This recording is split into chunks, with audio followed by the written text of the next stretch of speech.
Hello दोस्तों, नमस्कार। आज हम लोग हिंदी के कुछ महत्वपूर्ण प्रश्न देखेंगे। तो चलिए स्टार्ट करते हैं। देखिए, हिंदी का नामकरण किस नदी से जुड़ा है? तो ऑप्शन है आपका सिंधु नदी, गंगा, यमुना, सरस्वती। देखिए, हिंदी का नामकरण किस नदी से जुड़ा है? तो सिंधु नदी से जुड़ा है। किस नदी से? तो सिंधु नदी से जुड़ा है। ठीक है। अगला देखिए आपका है, लिखा है कि हिंदी किस लिपि में लिखी जाती है? ठीक है।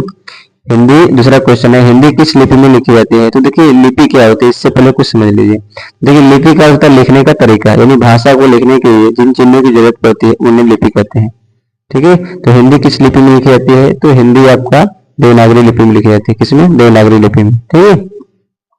अब अगला क्वेश्चन आपका देखिए, हिंदी दिवस मनाया जाता है। तो देखिए, हिंदी दिवस कब मनाया जाता है? तो हिंदी दिवस 14 सितंबर को मनाया जाता है। कब? 14 सितंबर को मनाया जाता है। अगर आपसे यही पूछेगा कि विश्व हिंदी दिवस कब मनाया जाता है, तो आप कहेंगे कि 10 जनवरी को मनाया जाता है। विश्व हिंदी दिवस कब मनाया जाता है? तो 10 जनवरी को मनाया जाता है। ठीक है। आगे देखिए, आपका चौथा क्वेश्चन है, बालक की प्रारंभिक शिक्षा उसकी मातृभाषा में दी जाए, यह मानना है किसका? यानी ऑप्शन ए है Montessori, option D Mahatma Gandhi, option C Froebel, option D Patrick. तो देखिए, मातृभाषा क्या होती है? यानी जो माता द्वारा, यानी माता पिता द्वारा जो भाषा बोली जाती है, जो सिखाया जाता है हमको, वो होती है मातृभाषा। ठीक है। तो इसका एक किसने कहा था? तो देखिए, ये महात्मा गांधी कहे थे। किसने कहा था? तो महात्मा गांधी कहे थे। ठीक है। चलिए अब पांचवा देखते हैं। तो देखिए, पांचवा क्वेश्चन क्या है, हिंदी भाषा में कितनी बोलियां हैं? तो देखिए, हिंदी भाषा में पहला ऑप्शन आपका 15, बी ऑप्शन है 25, और सी ऑप्शन है 18, और डी ऑप्शन है 20। तो देखिए, हिंदी भाषा में 18 बोलियां होती है। कितनी बोलियां होती है? 18। यदि आपसे क्वेश्चन पूछेगा कि हिंदी भाषा में कितनी उपभाषाएं होती है, तो 5 होती है। कितनी होती है? 5 होती है उपभाषाएं। ठीक है।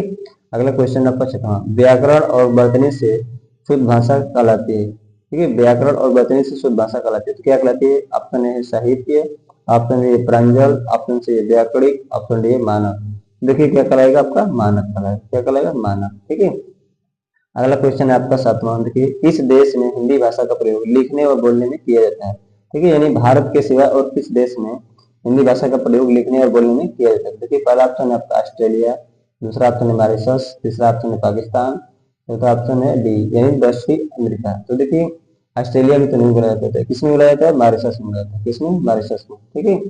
आगे देखिए, आपके 8वां क्वेश्चन है, हिंदी की उपभाषाएं कितनी होती है? इसके पहले हम बताया था। ठीक है। यानी ऑप्शन है 3, बी ऑप्शन है 4, सी ऑप्शन है 5, डी ऑप्शन है 18। तो आपको पहले बता दिया गया था कितना होती है? 5 होती है। यानी पश्चिमी हिंदी, पूर्वी हिंदी, राजस्थानी हिंदी, पहाड़ी हिंदी, है ना, इस तरह होती है 5, है ना। ठीक है। लास्ट क्वेश्चन है हमारा।